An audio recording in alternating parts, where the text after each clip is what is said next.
Hey y'all, welcome to the latest episode of Catch the Fuck Up. I'm Fern. And I'm Nicole. And we are back after a week. I was extremely suspicious because my trust has been broken forever. Yep. But this week we're looking at My Hero Academia Chapter 381, Dark.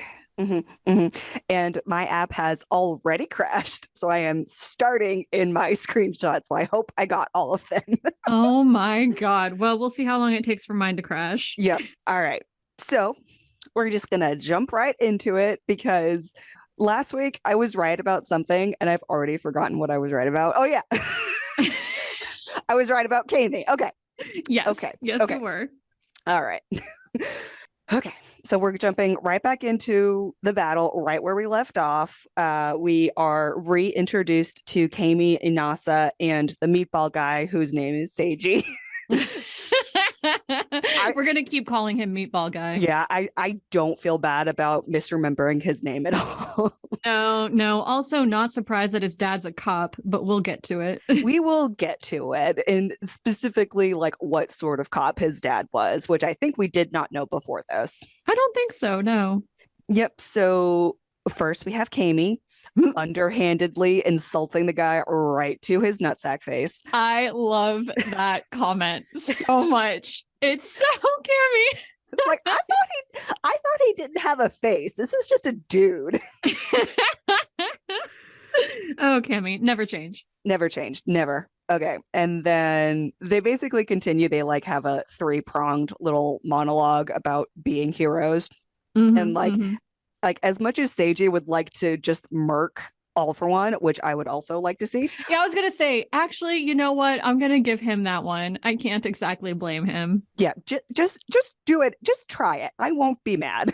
Yeah, you know what? We'll give you a pass. We'll look the other way. Yep. But then, of course, Inasa comes in with the height of the noble hero role that he's always have. He's just also a himbo. He's basically like, we can't murk him. As much as it would be nice, it would actually be what he wants to happen. Like, or at least they can't murk him in the spirit of hatred. Yes, that. I don't think anyone's going to cry if he's murdered, but like doing it out of revenge is not the proper motivation. Yeah, and it would be like what he wanted all along, which is a very much used trope, blah, blah, blah. We don't have to get into it. Heroes are noble, I guess. And it continues, and it confirms that Seiji's father was one of the prison guards, presumably at one of the prisons that were broken out of. We don't know if it was the Tartarus folks that we actually saw or one of the other prisons. It doesn't matter. He has equated All for One to his dad dying, which, I mean, fair. Yeah, I'll give him that one too. Yeah, so like he wasn't on the front lines, but he was all in the prison industrial complex. We don't know if he was one of the ones that deserved to be killed for seeing prisoners as less than human, but I mean, he worked with them, so it's complicated. We're not going to go any farther. He didn't deserve to die. True. Like maybe he deserved to lose his job and go to therapy. At least that we know of. Like maybe he was a quote unquote good guard, but also we don't know. So we're just going to move on because it actually doesn't matter at all. It really, really doesn't. And we have so much to cover. Yep. So we continue, and they continue to stick in the same fight. We stay at Gunga rather than jumping around this chapter, so y'all can breathe if you want to.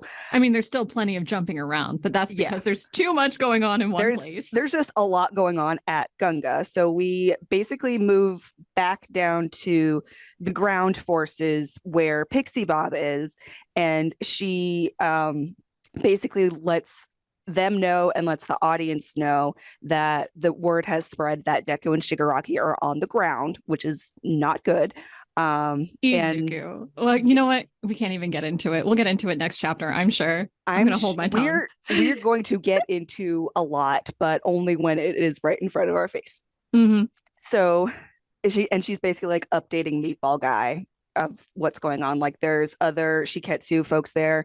There's that hair guy that I thought was still a student, but maybe he already graduated. I don't know. It looks like he's there. Um, Also, in that moment, we get Tokoyami basically flying to Pixie Bob, and Hmm. this is one of the like only leaks I actually saw. See, I did not see this one, but this does not surprise me. Yeah, yeah, it is basically another drawing of Tokoyami in a comedic fashion. Like it's continuing from last week's utter shock to like this week's continued shock and like he needs something, but Hmm. it's very funny in the moment. So Oh I yeah, it's great. yeah, I did not mind that I saw that leak. I saw two major leaks, and we'll get into what I allowed myself to take away from those leaks. Oh, We'll I've get to it. definitely been getting looser about leaks as we Yeah. get like closer to the Yeah. climax Like because I'm nervous. as long as it's not like a death leak, like they leak one of the characters has died or been killed, I'm honestly okay with it, but I still try to avoid them just so our audience gets the unfiltered reaction. Oh yeah, I guess we have like a shtick going on. It's Whatever. fine. Y'all will survive. So Tokoyami gets down to Pixie Bob, and Pixie Bob is basically just our view of what else is going on other than Yeah, the big players. he clearly communicates something that makes her excited. Yes. So look forward to that. I definitely missed it on my first read. It's fine. There's a lot going on. Hmm. So she continues like her orders because she's like the captain of the squadron or whatever.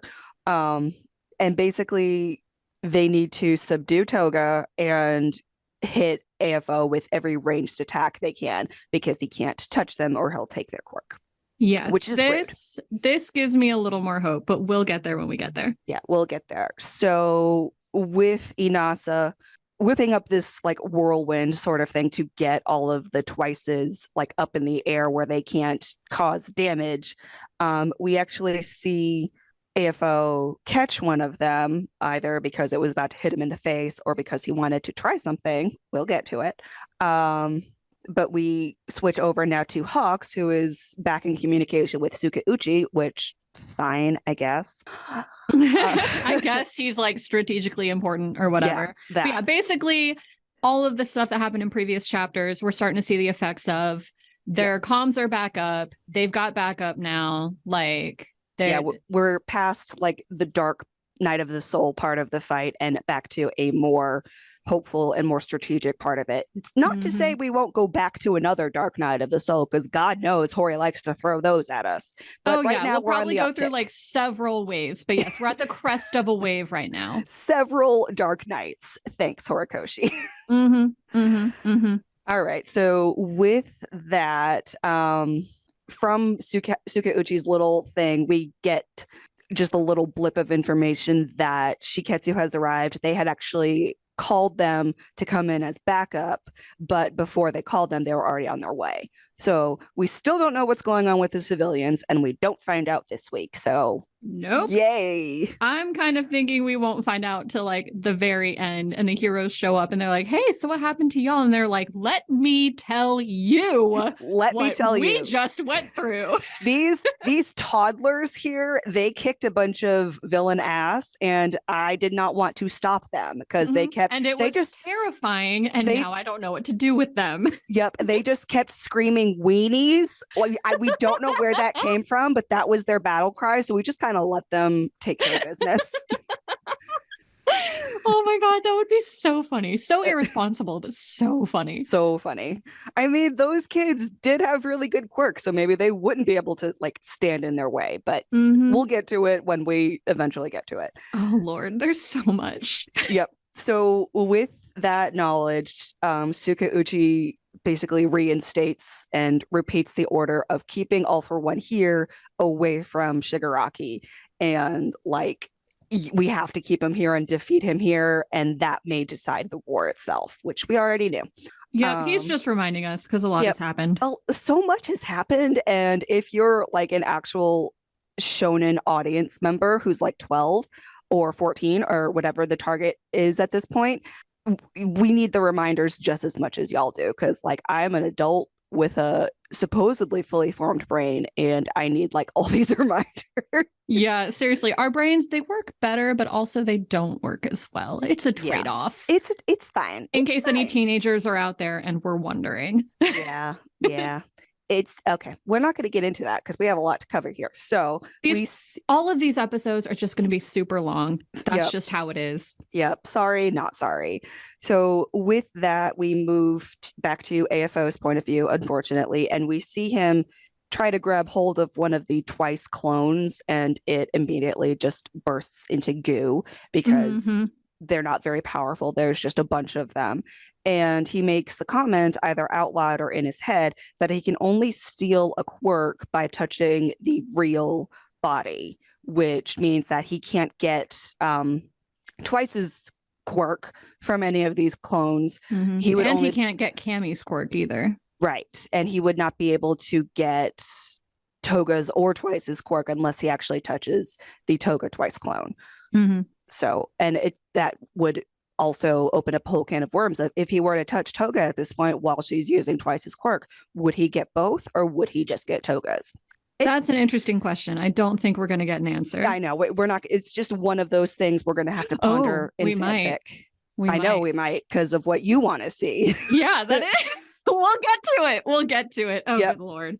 So with that, he's basically recognizing that before this part of the fight, all of them, like even him, were fighting with some measure of not hesitation, but kind of like caution. Yeah. They were like, we can't go all out because we know we need to keep this fight up as long as we can. And we can't do that if we exhaust ourselves in the first 3 minutes. And also, they just don't want to get near him, period, because he's going to steal their shit. And they have to draw it out anyway. So now he's recognizing that now they're going full out for the moment. And so he is also going to go full out in the moment. Also, keep in mind, he is still rewinding technically. So he's racing against the clock too. So with that, he launches some sort of destructive attack. It's a bunch of quirks all together just in one explosion. Yeah, it's basically some sort of explosive concussive blast. Yep. And with that, we see quite a few of the heroes go flying, get hit by it.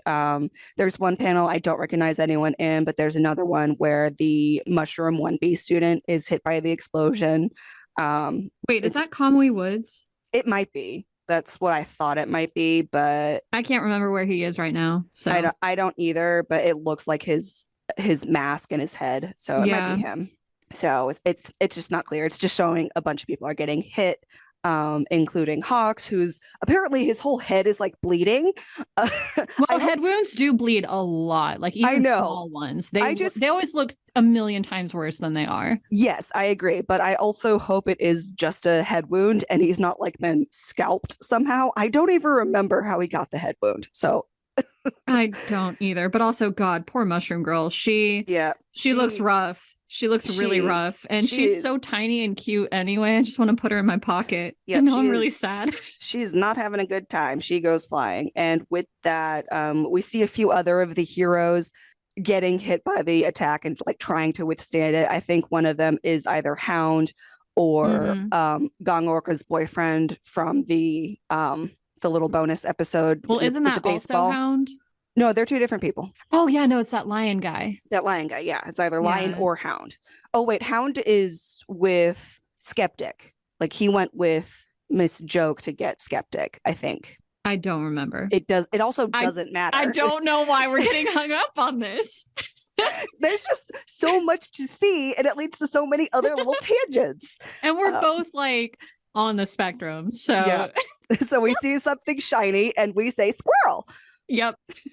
So with that, we unfortunately then go back to AFO's narration for a little while. We see somebody has run away into the distance, and it is revealed that it is Charcoal Dabitoya, because I don't know what to call him. He's literally just a piece of charcoal. For a second, I thought it was the character from Vigilantes, because it looks exactly the same. Oh my God, they do. Yep. Yep. Oh my goodness. Well, I'm gonna go cry about that later. Yep. And then I saw that it was Endeavor running away, which I think he's leading him away. Yes, I think that is what it's meant to say. Like Endeavor is leading Toya away so he can't do any more damage, and hopefully so he can deal with his fucking son like he's been needing to do on his journey for atonement, as the internet is now letting me know that he is on the journey for, and not redemption, which I really like. Shout out to all the TikTokers who have made that clear, because I am baby and I need everything laid out in very small words. Well, you're gonna hate me for this comment, but why does he look so good in that panel? Because the artists love to make him thirsty. Like they love to make him the object of the thirst. They really do. They really do. And we just like seeing pathetic men. That's we also just do. That's true. Like he is the definition of this man got 10 times more attractive when his whole life fell apart. Yes. Like now that he's been beat to shreds, I'm like, okay. It's like, oh, he's missing an arm, you say. Interesting. Lord. I hope that's not gonna be that might have been an ableist comment. I'm sorry if it was, but I hope y'all know where we're coming from. Yeah. No, we definitely did not mean it like that. We are not trying to fetishize people who have missing limbs. That. Thank you. All right. So within AFO's continued monologue, he points out that Endeavor, or rather he sees Endeavor as like the one guy who even kind of stands a chance against him, which rude. So we continue, and his damn monologue just keeps continuing. Oh God, this is my least favorite thing about him. Like we've talked about this before. Like you can commit atrocities, but the one thing you can't be is annoying if you're a character. Yeah, you can't be annoying and boring. Like you can commit all the war crimes you want to do. If you are an interesting character, I will forgive the war crimes. Exactly, because you're a character. The purpose of you is to entertain. Once you stop entertaining me, I hate you. I hate you and your stupid face. So within the monologue, I'm not even going to read any of it. He's just basically flashing back to the good old days of the anarchy generation that happened like before All Might. Whatever, dude. You do you. We get a flash of Jiro and Uraraka presumably fighting on the ground, I guess. Uraraka's probably trying to get to Toga, but we don't get any update on that front. My God. Let me tell you what. This one panel, this one crumb sent my brain into the stratosphere. It's okay, honey. We also don't see Sue. I'm thinking she's probably near them, or she's off doing her own thing because she's a badass. She does like to do her own thing. Like she's a very independent little person. Yep. So with that, he's basically saying like this generation, he's saying this generation is soft, basically. He's like, y'all grew up in such a cushy time, like after All Might, you had no idea what it was like back then, blah, blah, blah. Just stupid fucking boomer nonsense. Yep. But it does serve the purpose of kind of solidifying the timeline that's always been a little hazy, just because timelines are hard to do when you're building everything up, world building. But yeah, basically this generation where the 1A kids are, they never knew anything like before All Might's reign of peace. And as Fern said, he's a boomer, so he's mad about that. So as he continues his stupid little monologue, and he talks about his golden dark age, because he's not even a good emo. He's just a loser. He's such a fucking loser. He's an overpowered loser. He is so boring. So boring. And why are you so powerful? Damn it. Anyway. Oh, I hate him. Anyway. So the monologue ends, not really because he was finished speaking in this moment, but because Inasa shoots a gust of wind at him to get him to shut up, which, thank you, sir. Thank you. Yep, so we switch to Inasa. Inasa gets to talk, finally, our best boy. And he's like, we already know all about that stuff. We learned that in like contemporary history, my guy. You're boring. Also, we're literally in the middle of a war, and most of us are 20 or under the age of 20 because all the adults abandoned us. So, like, maybe shut the fuck up. It's like, can you just shut up? You're boring. You're boring all of us. It's like, I don't care what you want or what future you want. I have kept my focus on my super best friend forever, Todoroki. He's my best pal. And so I've been on his side this whole time, watching him and his dad and rooting for them to get things right again. Because he is a Todoroki fanboy. Yes, and he's a good boy. He's a little simple, but he's a good boy. He's a little confused, but he got the spirit. Yep, exactly. And so he's basically saying out loud in his Inasa fashion that whatever AFO is standing for, it doesn't matter to him and like the people around him. He is here for the fight and for good to prevail. And Hawks overhears this. I guess the other Todoroki fanboy. Yes, exactly. He's like, oh, a brother. I must connect with him on Facebook after we're done with this. Oh God, they're gonna be best friends. Wait, no, Tumblr, best friends. No. Yes. Oh. Yes, it's a thing. They both have blogs about the Todorokis. Do. Oh, they do. They do. Also, listeners, I am on Tumblr. Like, oh yeah. Yeah, like we know Tumblr intimately. Like I'm not on there anymore just because the ADHD squirrel in my brain likes TikTok better. But I cut my teeth on Tumblr just as so many other poor innocent souls. So we're roasting ourselves here. Yeah. Okay, so Hawks hears this, which is good because Hawks needs any morale boost he can get. Oh God, poor guy. So with that blast of wind, we see Meatball Kid's fingers closing in. And when I saw this particular panel, I kind of panicked because are these Meatball Guy's actual fingers? And if that is the case, if he touches one of the fingers, does he steal Meatball Boy's quirk? I don't know. It's not clear and it doesn't actually happen. So Horikoshi, we need a rule book like right now. Yeah. In addition to the charts and the timeline and the calendar. Like you need to send us over your notes, sir, so we can do our thesis. Anyway, he does not appear to steal the quirk in this part of it, but I feel like that is going to be like a looming threat. So as much as I hate Meatball Boy's quirk, I don't want him to lose his quirk. So. Yeah.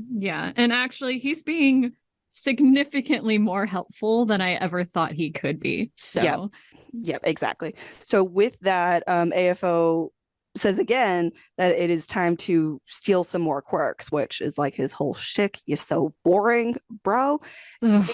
He does unleash another explosive attack that does hit again. It hits several people on the ground, and it does also hit Inasa, who despite that is told to keep up his windstorm. And we have a shot of one of the whatever the tendrils are, if that is the stealing quirk or just an offensive quirk. It looks like the same one that stabbed Katsuki way back when. Yeah, it kind of, oh God, everything looks like Black Whip to me. I'm not going to lie. Yeah, this one is a little more lightning-y than Black Whip, but I think it is just an offensive quirk because Katsuki's quirk was not stolen when he got stabbed. Yeah, so and neither was Inasa's. So right, yeah. So and you can see like he gets a glancing blow on top of his head, but it's Inasa, so it doesn't matter if he was hit on his head and he's bleeding. I was gonna say he does that to himself daily. So he's just like, ow. Okay, I'm good. Oh God. Oh, Inasa, I love you so much. Oh, he's so good. And his monologue is awesome as well. Like he's so to the point. Yes, his view is very simple, which it can be viewed as kind of naive, but also like he's aware of everything going on. He just chooses to keep his viewpoints and opinions simple and to the point. So I think that's kind of separates him from other more naive characters that we don't like. For sure. All right. So with that, it looks like Hawks is either thinking about Endeavor or talking to him, which is normal for Hawks because he has a problematic fave. He does. All right. So basically, he's kind of noticing, he's kind of putting it all together that One for All is the chain that linked the fight to this future that they want to fight for. But he's also putting together that even though Endeavor was bad, even though Endeavor did wrong, even though Endeavor kind of set all this kind of shit up in the first war, like after it, he is actually seeing that his atonement is working. Like he's kind of doing the same thing that Izuku is, albeit on a much smaller scale, of kind of pulling everyone into the same fight.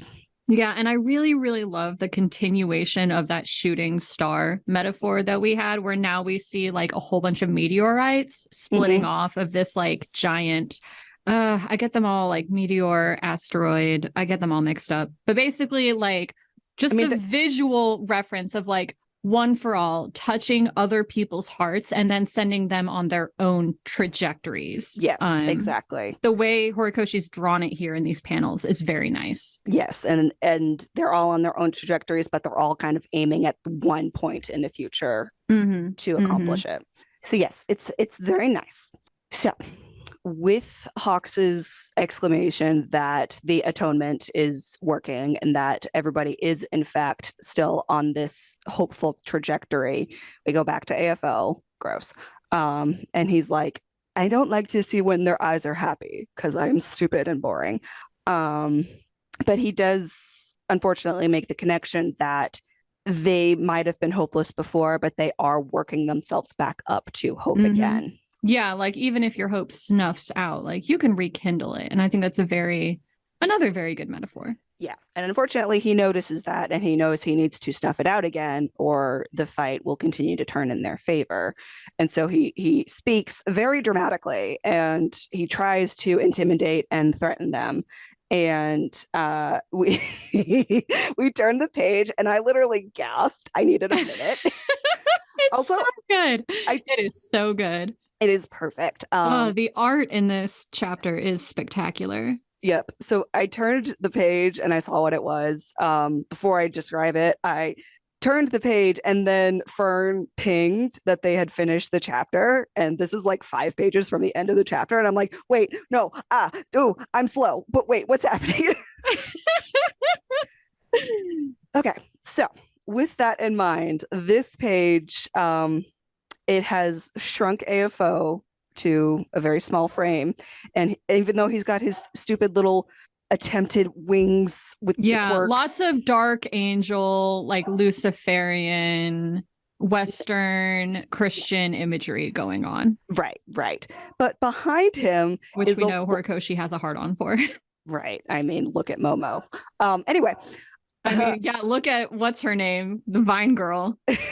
And then fucking Dark Shadow. Like Yep. So behind AFO, there is now a wall of utter darkness, and that darkness is only broken by the giant looming eyes of Dark Shadow. So Dark Shadow is back in the game. He is here ready to wreck AFO's shit. And we see AFO be like, oh shit, something's behind me. And it's something that is in fact a threat that is not Endeavor, which good. Also, he looks especially young in this panel. Like he looks early 20s. So hopefully he's close to pimpling out and then fading from existence. Out. Yes, please. Horikoshi, just kick him while he's down. Right before he dies, give him a fuckload of acne. Yep. He has to suffer the way we have suffered. Yep. Give him acne and then chickenpox and then the colic, and then he can blink out of existence. And a poopy diaper. Yep. Give him a poopy diaper too. Why not? All right. So you turn the page from this AFO having an oh shit moment to Tokoyami within the folds and within the gusts of darkness. And rather than what we've seen in the past, especially the camp arc, which is what we're covering in the regular episode. So it's very nice, like seeing the two next to each other. Oh, absolutely. Yep. He is fully in control of Dark Shadow. Like he is unleashing Dark Shadow's full potential on purpose. Yeah, which makes it more powerful. And I just, we love to see it. Yep. And AFO kind of like he notices something is bad, but he also makes the comment that this is an attack he needs to dodge at all costs. Like he's flashing back to when his life support helmet was gone. Like this is the same level of oh shit moment. Like he is recognizing Dark Shadow and Tokoyami's, and therefore Tsukuyomi, I think it is. Yeah. He's recognizing that full-on threat. So now It's Tokoyami delivers the smackdown of the century. Yes. It's like they speak and it's perfect. And he says, even darkness comes in a range of shades, so you don't get to speak of the dark. Boom! Oh God, he's getting his ass roasted in this chapter. I love it so much. That line was delicious, and it is around a shot of baby Tokoyami and baby Dark Shadow. And this is the other thing. The other leak I saw before the leaks calmed down. But yeah, I've been waiting since like Wednesday to see baby Tokoyami and Dark Shadow. And they are so cute. Before the chapter dropped, the only thing in my head was the Mandalorian line, I would like to see the baby. Yes, this is a baby. I wanted to see the goddamn baby. Also, we must mention that Tsukuyomi's little speech right now is very you remember that Dark Knight movie, the Batman one? Who was the guy he was fighting? He was like, I was forged in darkness, molded by it. Is that Bane? Yes, Bane. It's giving Bane. It's funny because I have never seen any Batman movie, like, ever. I've told you this before. I've never seen any of the Batman movies. The only ones I've seen are the really dark and not good, in my opinion, like the new DC movies where we had Batfleck at some point, and now we might not, but we also might. They need to calm down over at Warner Bros.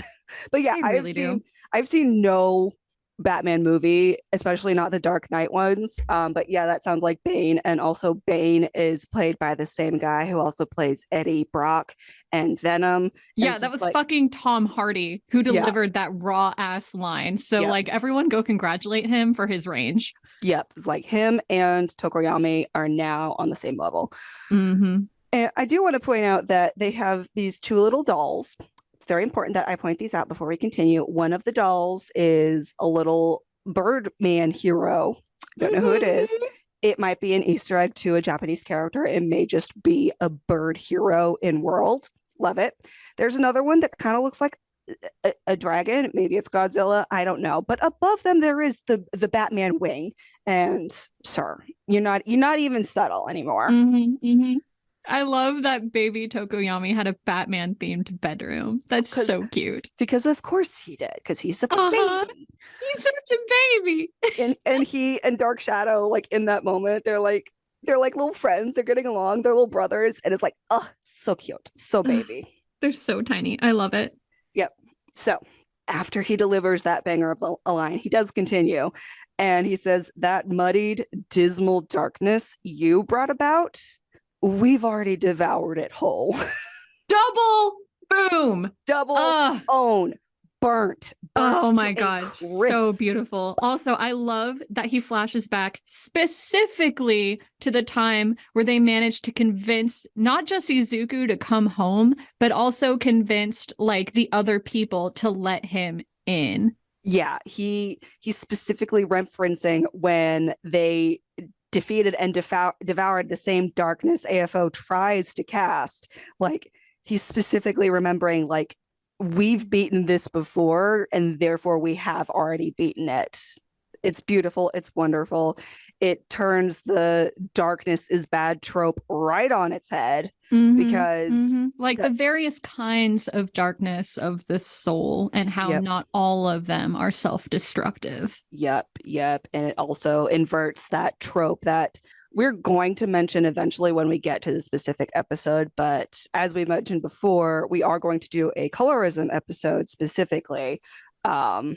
And in that, there is the trope that like darkness is bad, therefore it's always destined to be bad. And that does go with skin tone and colonialism and white people being the root of all evil. It's fine.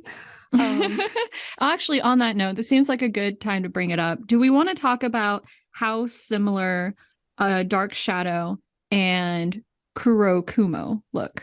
Ooh, yes. In fact, I always thought, like, you know, when Eri, like they're at the concert and Eri is like trying to have the first good time of her life. The first two times I watched that, I thought it was Kurogiri, like kind of, and like overhaul kind of like just basically on her, and like she throws them off at the time, but it was actually Dark Shadow like making it more dramatic for her or something like that.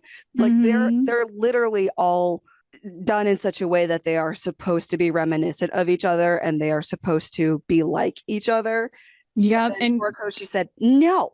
He's drawing all these incredibly complex comparisons. And he's like, yes, there is darkness inside of you. And sometimes that darkness is, you know, the thing that's pointing out that you're being mistreated. Sometimes the darkness is the thing that cares about you. Sometimes it's the thing that hurts you. Sometimes it's one and the same.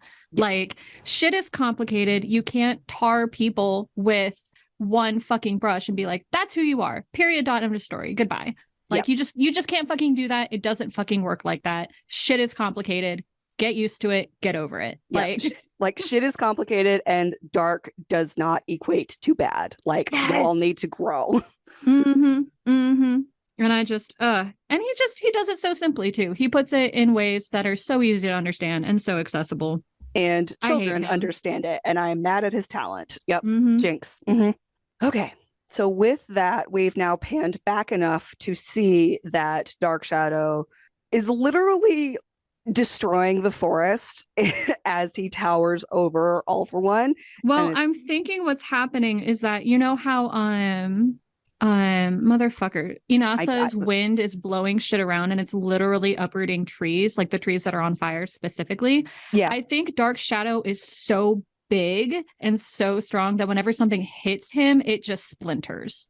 Yes, I like that too. Yeah, he's just wrecking everything, and good for him. Well, the shit that's trying to wreck him is getting wrecked, I think. I don't think he's specifically wrecking things because he's just standing there. It's just like showing how strong he is. Yeah. So with these two burns delivered perfectly, we get we go back in time a little bit just to see how Tokoyami was able to create this giant form of Dark Shadow. And I keep hitting the mic. I'm sorry. We're just excited. Yeah, I'm talking with my hands and hitting the mic because obviously y'all can see that I am talking with my hands. Yeah, they can see everything perfectly crystal clear. This isn't an audio format at all. This is all visual. All visual all the time. So he's able to explain that the sudden storm clouds that came in, whether they are from the weather disturbance caused from Sky High and or Kurokumo or something else. I don't even remember where. I think it's a whole bunch of things going on, honestly. Yeah. But just like all these people using their quirks, all of their quirks affect like pressure, atmosphere. Heat, light. Yeah. It's just going to happen. Yep. So the storm has now reached Ganga. And with that, there's less light, obviously, because they were fighting in like broad daylight. But now that it's dark, Dark Shadow has more power.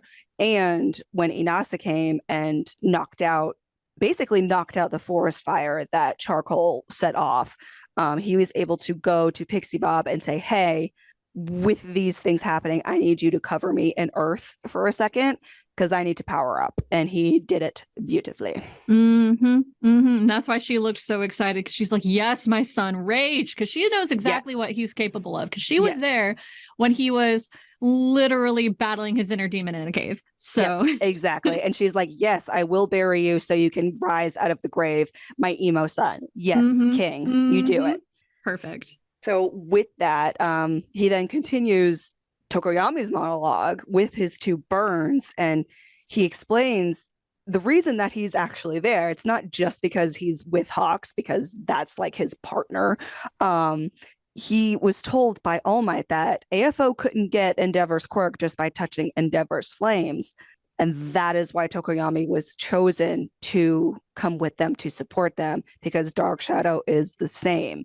AFO cannot touch Dark Shadow and steal the quirk. So it makes perfect sense that he is there kicking ass. He is perfectly suited to this fight.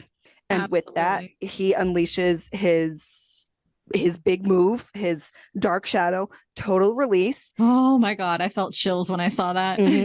It's perfect. It's awesome. We go quick over to Hawks, who is like who realizes like he's been prepping for this the second Shiketsu showed up, and like he hasn't been in shock like I have been. Like, yes, son, kill him, crush him. He actually says crush him. Yes, sir. Hawks, honestly, Hawks is also a Tokoyami fanboy.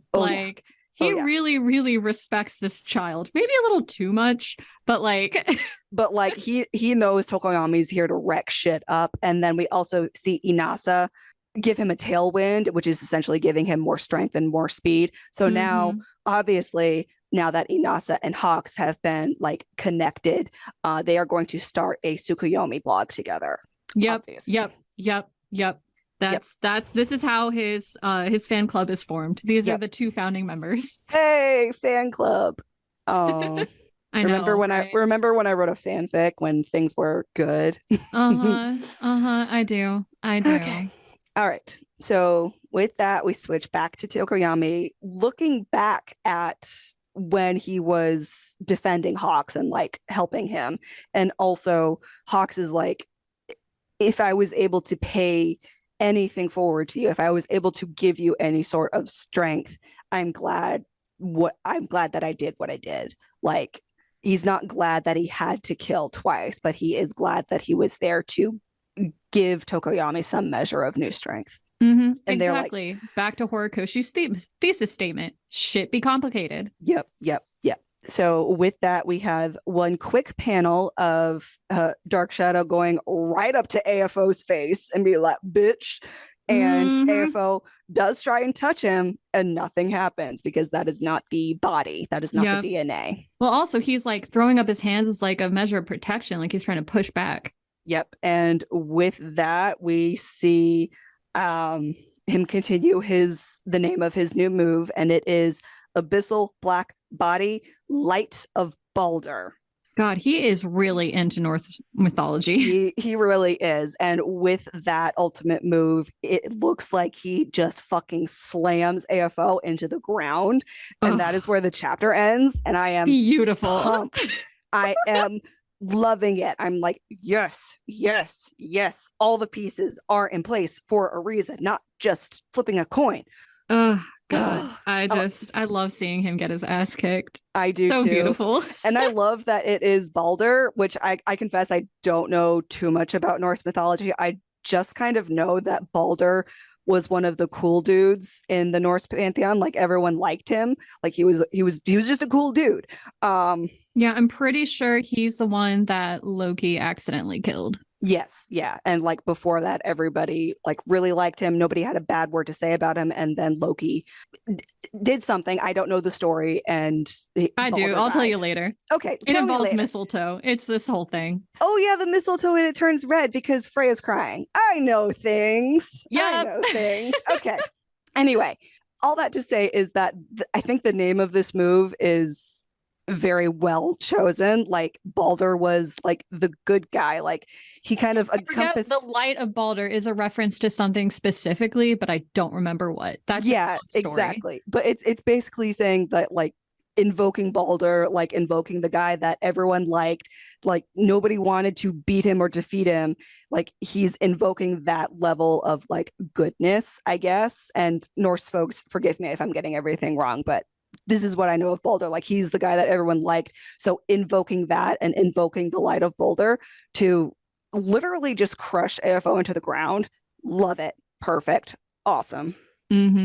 Actually, you know what? I am going to look it up right now. Okay. I need to know. Look it up and tell me, because I'm just curious, because like I don't want to say Loki did a bad thing, but oh yeah. So Balder is so bright that light shines from him. So basically, Tokoyami is like, yes, you know, abyss, dark. He's playing off of the comparisons we make between light and dark. Yeah, he's playing with that duality. He's like invoking that duality of light to create strength in darkness. Yeah, exactly. Something like that. Yeah. Yeah. So cool. Boom. I like it. Love it. Love his Norse mythology hyperfixation. A king, neurospicy king, as it were. So neurospicy. So I'm going to go back to the app and make sure I read what I read.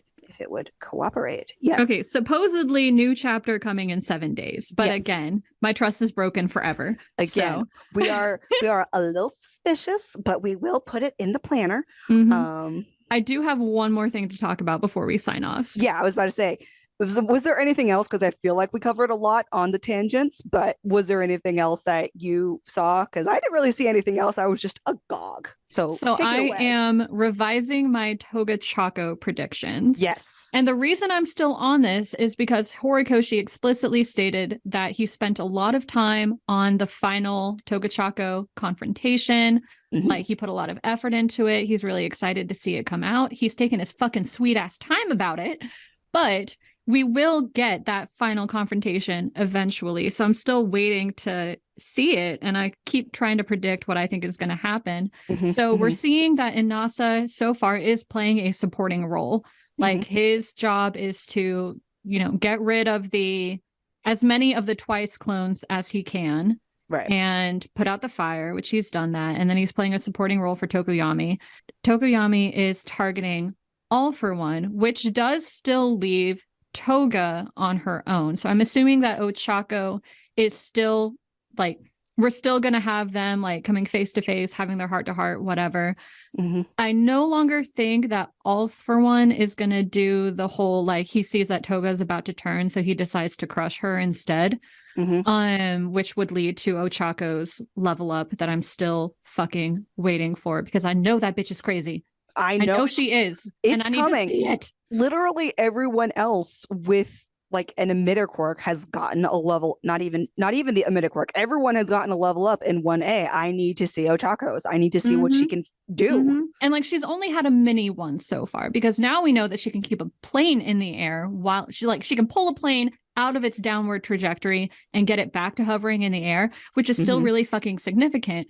But she still needs, like, her crazy face. Like, he's been sowing that part of her personality since the beginning. I want to see it come out more, but whatever. Yeah. Now I've decided that Chaco's... I've decided the thing that Horikoshi is going to write is... I've decided that...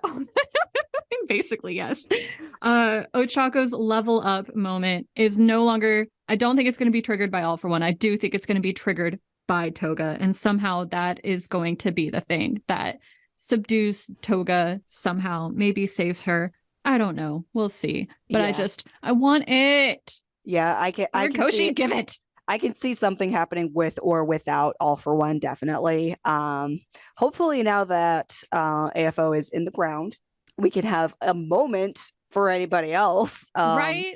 And like, Toga is still, like, she's still a big deal. Like, I know that Inasa is busy sweeping up all of her clones, but like, she's still producing more. She can produce as many as she wants. Yeah, as long as she has that blood in her system. And she said she had a time frame. I want to say it was 15 minutes, and I feel like we've only seen like 8 minutes. Yeah, but even without Twice's blood, Toga is still incredibly dangerous, because she can take anyone else's blood and then use their quirk to wreak havoc. Exactly. Yeah. So even when Twice is eliminated and his blood is finally gone, they still have a very powerful villain to contend with, and hopefully make her chill a little bit and come to their side. So yeah, I am once again reassured that Ochako's big moment is going to be taking down, subduing, converting, saving, whatever, Toga, who is this incredibly dangerous villain. And I feel like I am once again hopeful that she will get her due. So we'll see. Exactly. I do too. I think Horikoshi has done far too much building up of these two to just kind of let them go. We had to press pause on it when Ochako inevitably broke Toga's heart, because that's what happens with the Sapphics. But they're going to come back together. It's got to be messy. It's got to be messy. The ship is held together with especially when all of the parties involved in the ship and like the neighboring ships are bi, like not just lesbian or sapphic. Like, the bi adds so much more chaos. All right, so I hope I didn't miss anything. I feel like we got everything, because there was a lot of tangents. We did cover a lot. Yeah, so with this, Looking forward to next week. This feels a little similar to what Horikoshi likes to do when he like presses play and then he presses pause when something big happens. This may be one of those moments, or we may continue in the same fight. I kind of want to see what's going on everywhere else other than Gunga and Sky High. Like, I feel like how Horikoshi has done it in the past right now would be a good time to wrap up one of the other like little side fights, or like see what's going on. Like, we could go over to the civilians since we've now like mentioned them 2 chapters in a row. Although he does have a tendency to leave things alone in the manga that then later get fleshed out in the anime. So I could see like the other fights, we just kind of like gloss over them really quick in a summary chapter. Yeah, and then in an anime episode, we actually see those fights play out. Yeah, and like that's what I mean. I like the chapters where we don't get a lot, but we kind of see the statuses of what's going on. Like, that would be fine. I would like to see that. I am now thinking that we also don't know where Kurokumo went and his boyfriends slash friends slash husbands. Yeah, he literally just snatched his boyfriends and then left. Like, we don't know where he's going to end up. Hopefully it's somewhere good. We also have no update on my son and his JART surgery. And I feel like now that we've spent so long with Bakugo on the threshold of death, he's not going to be healed or fixed until like right before the very final fight. And yeah, I still don't know what's going to happen there. I'm still convinced their bodies are going to be laying side by side, but we'll see. We already got that in Heroes Rising, and they were fine. They can't just repeat it and twist it into something metaphorical and artsy, and because I won't allow it. How dare? That's true. That's true. All right. Yeah, that is all I got. We got to see the baby, and we finally got to see the baby. We got a little more hope, just like last chapter. Hopefully Horikoshi won't punch us too bad with whatever the inevitable next trough in the waves are. Oh God, we're gonna be devastated. Yeah. Who even knows what's going to happen next? I'm not excited to see what happens next, but I am like looking forward with a level of anticipation that is not purely dreadful. What's going to happen next? Yes, agreed. All right. Well, thank y'all for listening. We will be back supposedly in 7 days. Hopefully. But until then, go beyond plus ultra and catch the fuck up. Bye, y'all. Bye.